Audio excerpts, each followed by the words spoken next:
Senhor esteja convosco. Ele está no meio de nós. Proclamação do Evangelho de Jesus Cristo segundo João. Glória a vós, Senhor. Naquele tempo, a multidão perguntou a Jesus: que sinal realizas para que possamos ver e crer em ti? Que obras fazes?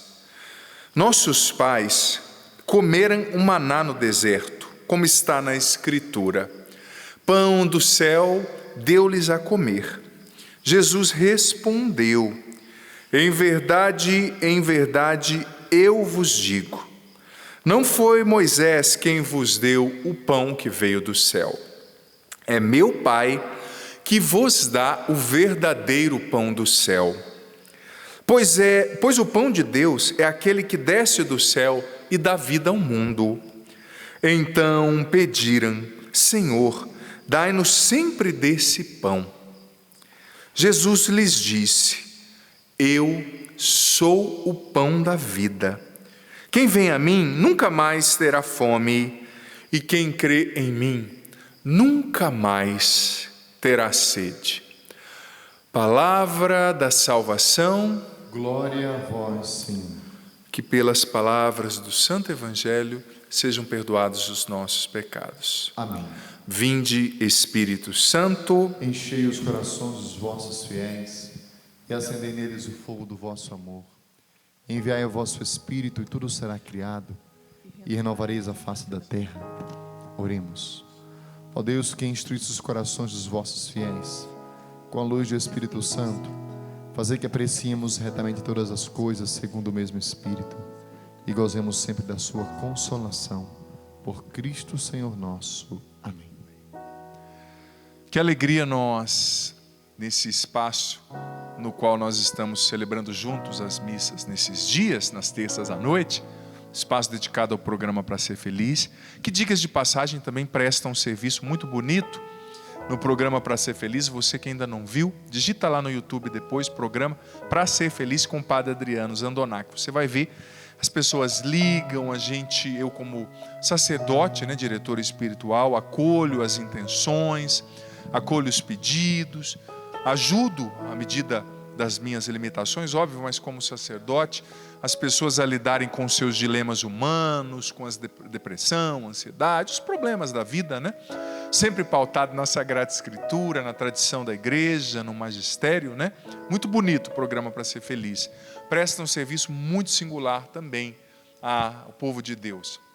Mas veja bem, hoje nós temos narrada na primeira leitura a saga de Estevão. Por muito tempo eu achei que Estevão era o primeiro mártir, sabia? Mas eu me lembrei que o primeiro mártir é Jesus. Claro que o primeiro mártir é Jesus, que foi crucificado. Estevão é o primeiro mártir depois de Cristo, como seguidor de Jesus. Você sabia que Estevão era um diácono, E aqui também envio a minha saudação a todos os diáconos que nos acompanham. Rezei aqui pela família do diácono Charles, um abraço a ele, o diácono Helenildo também, que serão ordenados padres daqui a um tempo, se Deus quiser. E Santo Estevão, ele sofreu o seu martírio por lapidação, ele foi apedrejado, era uma morte, infelizmente, muito comum, até mesmo recomendada pela lei, naquela época, a lei mosaica. E Estevão, a gente percebe que ele era um homem que a Escritura diz profundamente cheio do Espírito Santo, conduzido pelo Espírito Santo, eucaristizado, Você vai ver que a leitura hoje do Evangelho de João capítulo 6, o discurso do pão da vida já começa a falar um pouquinho da Eucaristia, o pão e o corpo e o sangue que Jesus dá para a vida do mundo, para nos alimentar na Eucaristia. Ele era um homem eucaristizado, cheio do Espírito Santo, e a palavra diz ali nos Atos dos Apóstolos que os anciãos, os mestres da lei, não foram capazes de resistir ao Espírito, à clareza, à sabedoria com a qual Estevão falava.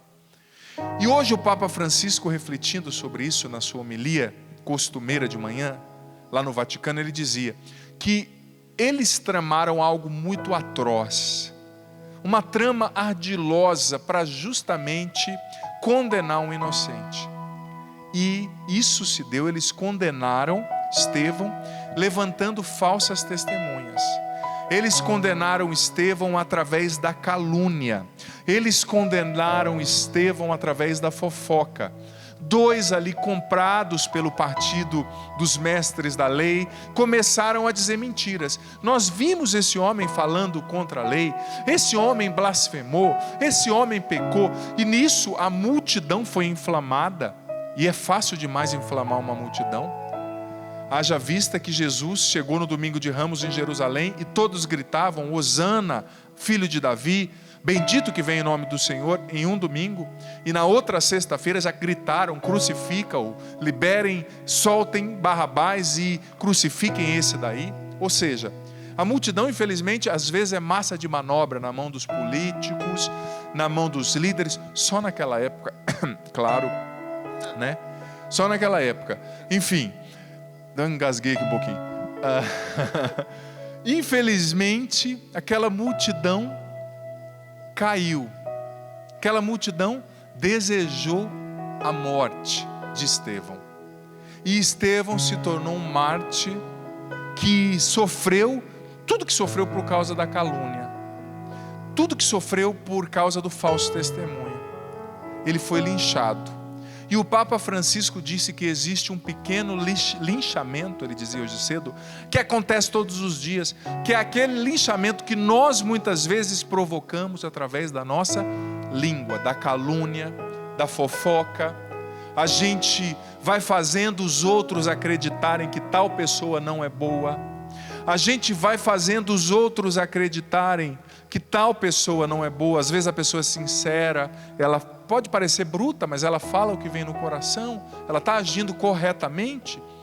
Mas a gente, às vezes com inveja da pessoa, às vezes porque aquilo que a pessoa fez tocou numa ferida da minha história. O problema não foi nem que a pessoa me machucou, foi que eu me ressenti porque algo que a pessoa fez abriu a caixa de Pandora nas minhas emoções e afetos e despertou uma antipatia devido a algo que eu não resolvi da minha história, talvez com um pai, com uma mãe, com uma autoridade. E às vezes por inveja, às vezes por ciúme, às vezes por nos sentirmos inferiores, a gente começa a atacar os outros. Aí vem o linchamento, como dizia o Papa Francisco hoje cedo, da calúnia, da fofoca, do falso testemunho. Olha, o falso testemunho e a fofoca são pecados contra o amor e a misericórdia de Deus, pecados sérios. A gente pode destruir uma pessoa pela fofoca, a gente pode linchar alguém, linchar a reputação dessa pessoa pela fake news. Esse termo moderno, né, quer dizer notícia falsa, um termo literal do inglês que a gente pegou. Mas hoje em dia pela internet é um perigo, porque se a gente quiser acabar, por exemplo, se 30 pessoas falarem, desculpa o exemplo, algo mal do Emanuel, ou algo ruim aqui dos nossos irmãos, do Marcinho, que é o nosso produtor, talvez outras pessoas que vão ler lá na rede social que estão falando mal do Marcinho, ou mal do cinegrafista, ou mal de alguma pessoa, nem sabem, mas vão ficar com aquela visão, né? O Marcinho, no fundo eu desconfiava que ele tinha um jeito estranho. Você já percebeu como contagia, fofoca? Infelizmente contagia.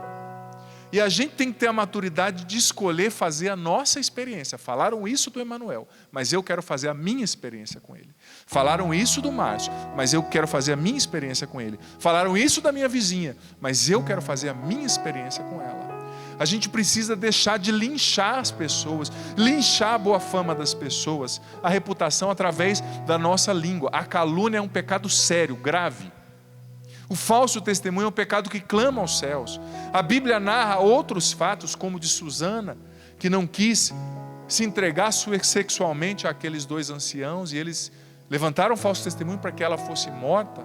E graças a Deus, através de Daniel, profeta, jovem ali, ela foi liberta daquele juízo falso, daquele falso testemunho.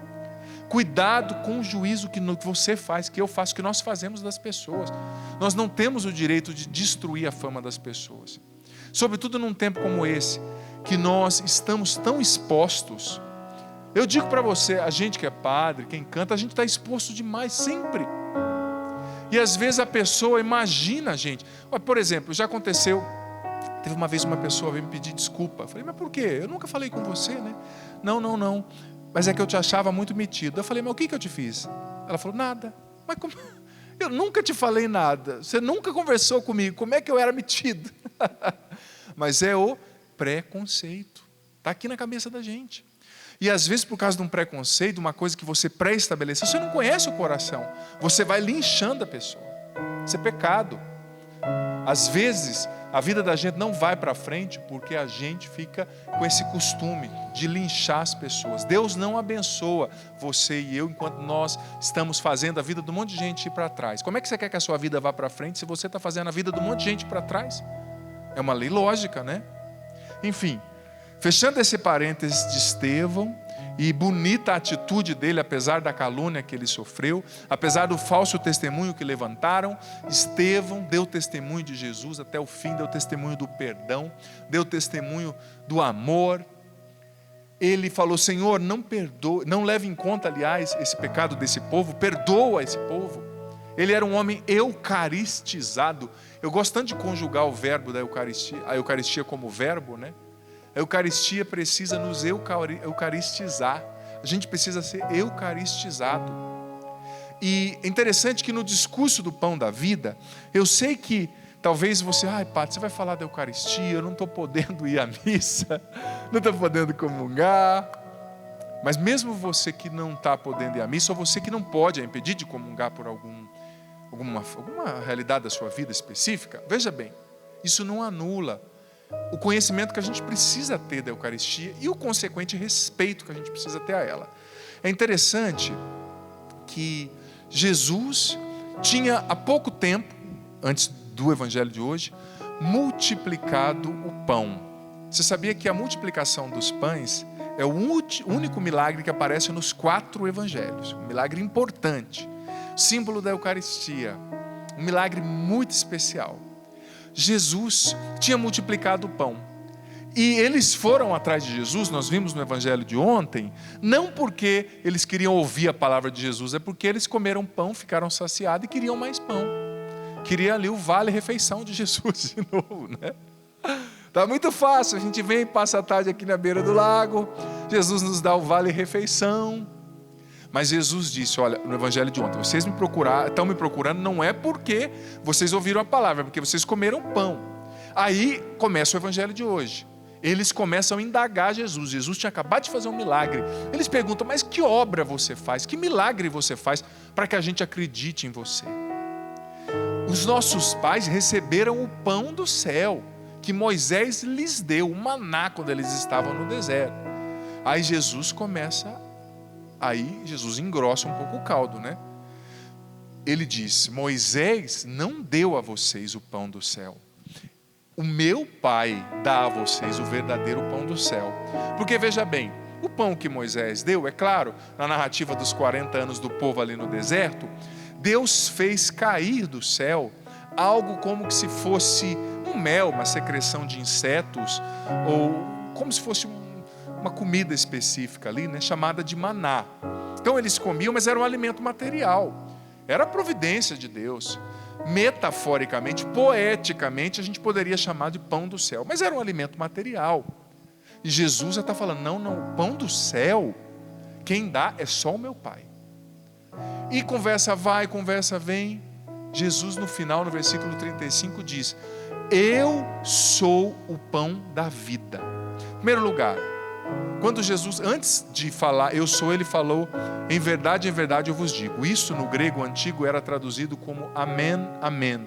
Quer dizer assim, né? Eu vou revelar agora uma verdade absoluta. Eu sou o pão do céu. Quando ele disse eu sou, ele estava se colocando na condição de Deus, porque Deus era o eu sou, né? Quando Deus apareceu na sarça a Moisés, ele disse, eu sou aquele que sou. Então ele estava se colocando como Deus, e aquilo já era uma afronta, e ele era de fato Deus. Mas ele disse, eu sou o pão do céu. Eu sou. Não esse pão material. Eu sou o pão que vem do alto e que vai saciar a sede, a fome mais profunda da alma de vocês. E Jesus usou 2 verbos. Quem vem a mim, versículo 35b, nunca mais terá fome. Quem crê em mim, nunca mais terá sede. Olha o verbo que ele usou. Primeiro, vem, vir, o verbo vir. Segundo, crer, o verbo acreditar, o verbo crer. Quem vem a mim, nunca mais terá fome. Não é como aquele pão lá do deserto, que eles comiam e no outro dia tinha que comer de novo. Não é como aquela água que a samaritana foi buscar, que ela bebia e no outro dia tinha que beber de novo. Não. Quem vir a mim, disse Jesus, quem vir a mim, melhor dizendo, nunca mais terá fome.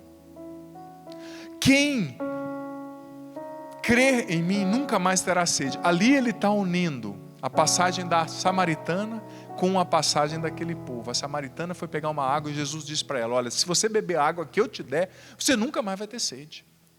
Por quê? Jesus está revelando uma intuição de fundo, filho, filha, que existe um espaço dentro da gente que foi feito para a eternidade, que as coisas materiais não preenchem. Santa Teresa d'Ávila dizia que dentro de cada ser humano tem um vazio do tamanho de Deus. Se você não preenche esse vazio com Deus, dinheiro não vai preencher, droga não vai preencher, sexo desregrado não vai preencher, prazeres da vida não vão preencher, porque é do tamanho de Deus, só Ele enche, só Ele pode preencher. Jesus está falando, claro, as necessidades materiais de vocês são importantes, o pão, o comer, ele está falando de pão. Pão remete ao quê? A necessidade básica. Tanto que a gente fala, estou trabalhando para ganhar o meu pão, padre, estou suando para ganhar o meu pão, padre, está difícil ganhar o meu pão, sobretudo nesse tempo, né? Mas Jesus está dizendo, olha, eu sou o que falta para você, eu sou a força para preencher a tua alma, para você conseguir superar a tua dificuldade hoje. Talvez você que, como a mãe dessa moça que eu li aqui no início, que me pediu oração, né, da Magó, sofreu perdendo alguém de maneira trágica, foi tirado de você, ela teve a filha assassinada, que triste.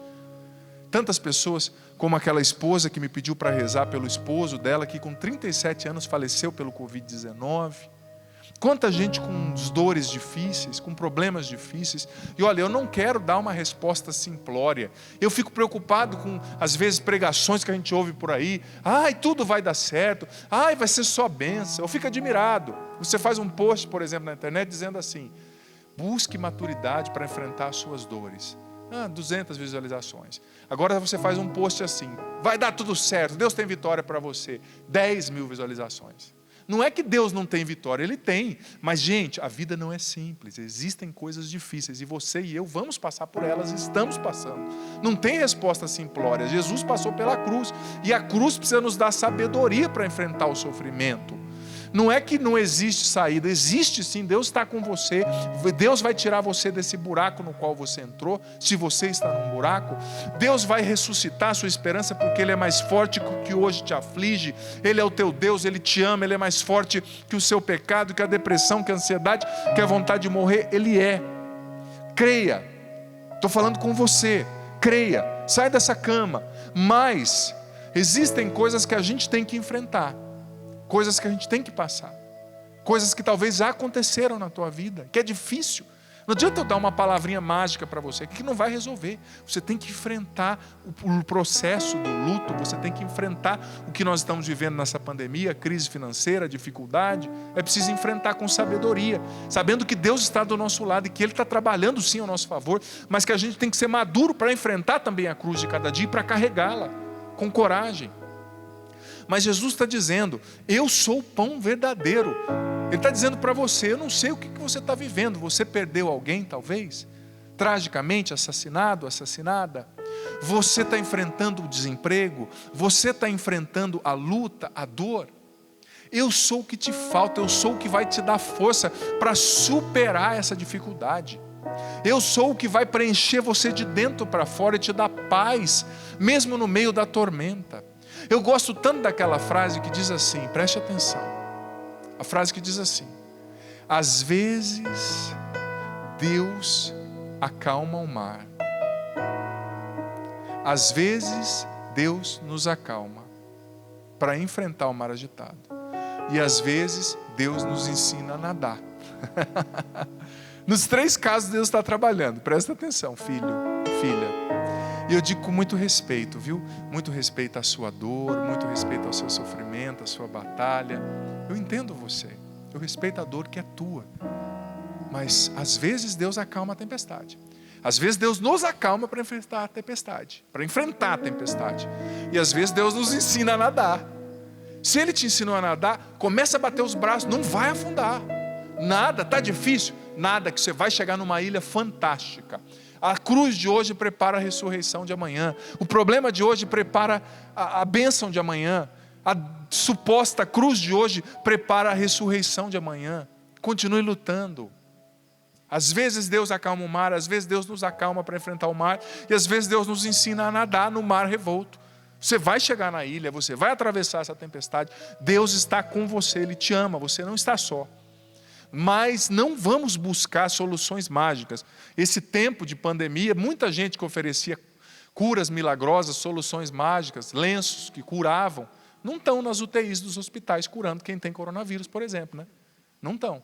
Então, a gente tem que parar de buscar resposta simplória e entender que é através da cruz que Deus nos salva. Nós seguimos um Deus ressuscitado, sim, mas que enfrentou a cruz, sem frescura. Que enfrentou a cruz. Como dizia o cardeal italiano Bruno Forte, um grande teólogo, a cruz é a teologia sem fingimentos, né? Ali que você vê quem é cristão e quem não é. Não é que a vida vai ser só cruz, mas talvez você esteja hoje, filho, filha, enfrentando uma cruz. Mas olha, quando você está na cruz, não ache que você está sozinho. Quando você está na cruz, esse é o momento no qual Jesus está mais perto de você. Porque Ele foi o primeiro a estar na cruz. E Ele te sustenta nessa cruz. Vai passar. Ele sustenta você. Na cruz, no sofrimento. Agora não se desespera. Eu sou o pão da vida. Eu dou a vida verdadeira. E você sabia que é interessante que quando Jesus falou que eu dou a vida verdadeira, eu sou o pão da vida, Ele usou um verbo no grego, porque existiam 3 verbos no grego para falar de vida. Geralmente a Bíblia apresenta no grego antigo, né? E no grego até hoje, na língua grega com a qual o Novo Testamento foi escrito, existiam 2 verbos. O primeiro era o bios, que aí daí vem a palavra biologia, né? O estudo da vida. Bios, vem do grego. A palavra bios dizia a vida humana, a vida material. E a palavra zoé dizia da vida espiritual, da vida que vem do alto, que é dom de Deus. Jesus usou aqui o verbo zoé. O evangelista João escreveu com o verbo zoé, ou seja, eu sou o pão da vida verdadeira. Eu sou o pão da vida do céu, do alto, que enche a sua vida finita de eternidade e que te dá condições de superar o problema que você está vivendo, ou se não de superar, de suportar. Às vezes a gente chega à superação através da suportação, do suportar. Não sei se conjuga o verbo assim, suportação, nunca usei esse verbo dessa forma, mas enfim, você está entendendo a ideia, né? Se for um erro gramatical, peço desculpa, mas a ideia está aí. Às vezes você chega a superar através da atitude do suportar. Suporta essa dor, a dificuldade, a luta, o luto. Suporta com Jesus. Ele entende o que você está sentindo, sim. Jesus entende a sua revolta. Você que perdeu alguém, como essa mãe que eu falei, filha assassinada. Jesus entende a sua dor, você desempregado, pai de família, mãe de família. Jesus entende a sua frustração, você empresário que estava em ascensão e agora já começou a involuir. Jesus entende você nessa depressão, você lutando pela ansiedade, para superar a ansiedade. Você que tem recaído, está comendo igual doido, está irritado. Calma, calma. É com você mesmo que eu estou falando. É você. Calma. Jesus está no controle, olha para Ele. Não deixa esse vendaval entrar dentro de você, não. Ele dá a vida verdadeira, zoé, a vida que vem de Deus, que alimenta a alma. E Ele está falando também, está começando a dizer da importância da Eucaristia. A importância do pão do céu. Encerro só dizendo aquilo que está na carta encíclica chamada Ecclesia de Eucaristia, ou de Eucaristia, que é de São João Paulo II, falando sobre a importância da Eucaristia. Olha o que São João Paulo II disse no número 1. A igreja vive da Eucaristia. Essa verdade não exprime apenas uma experiência diária de fé, mas contém em síntese o próprio núcleo do mistério da igreja.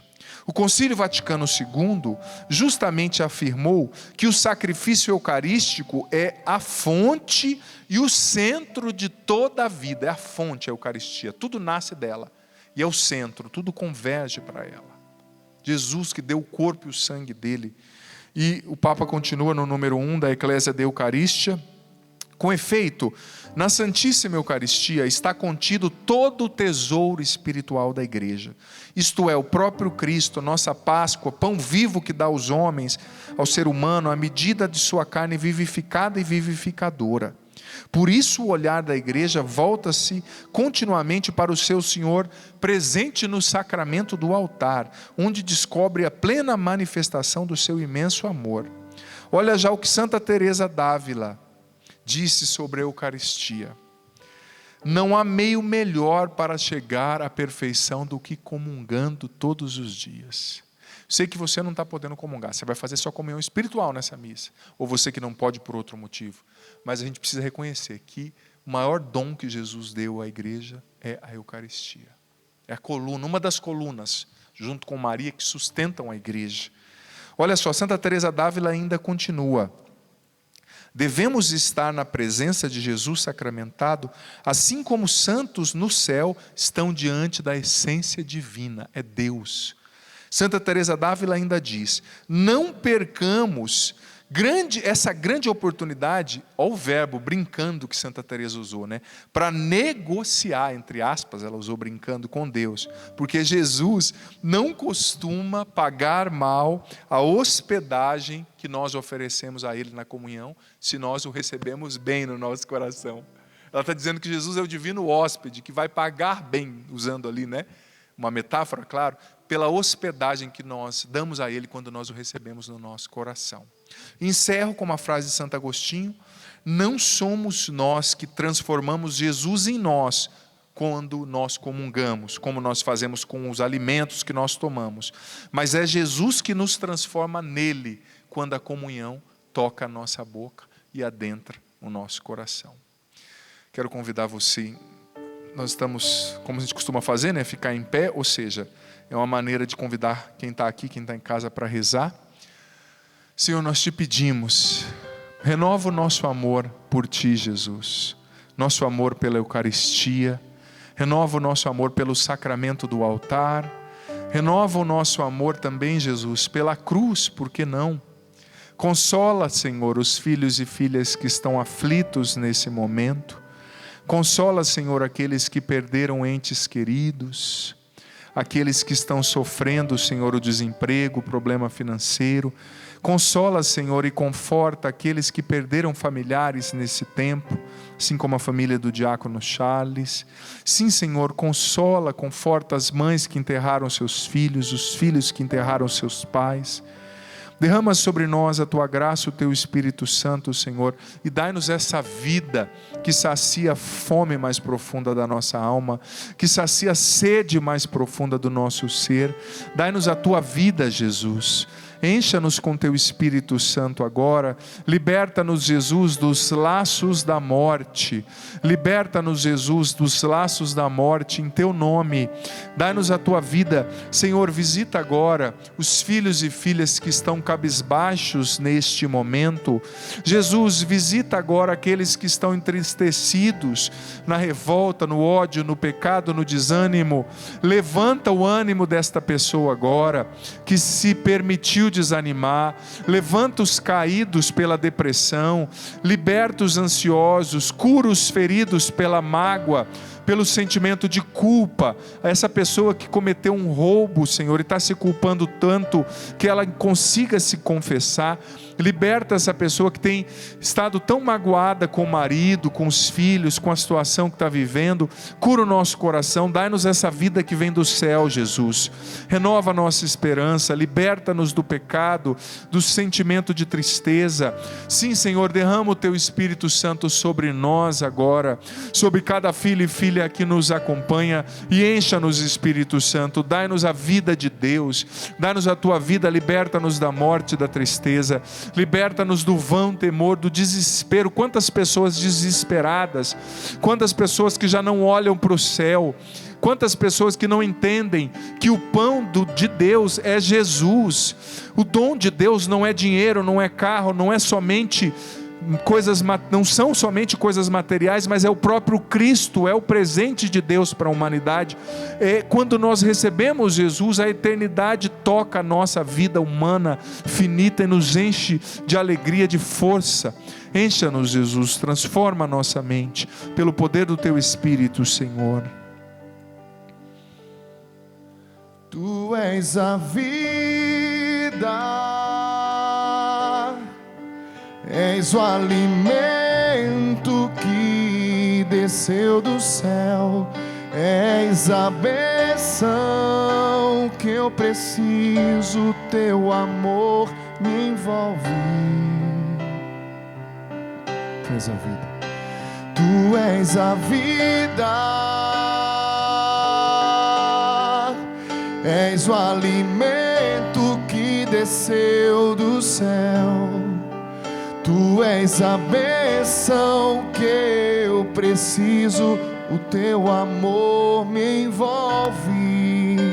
Declare que Jesus é a tua vida. Tu és a vida, és o alimento que desceu do céu. Tu és a bênção que eu preciso, teu amor me envolve, teu amor me envolve.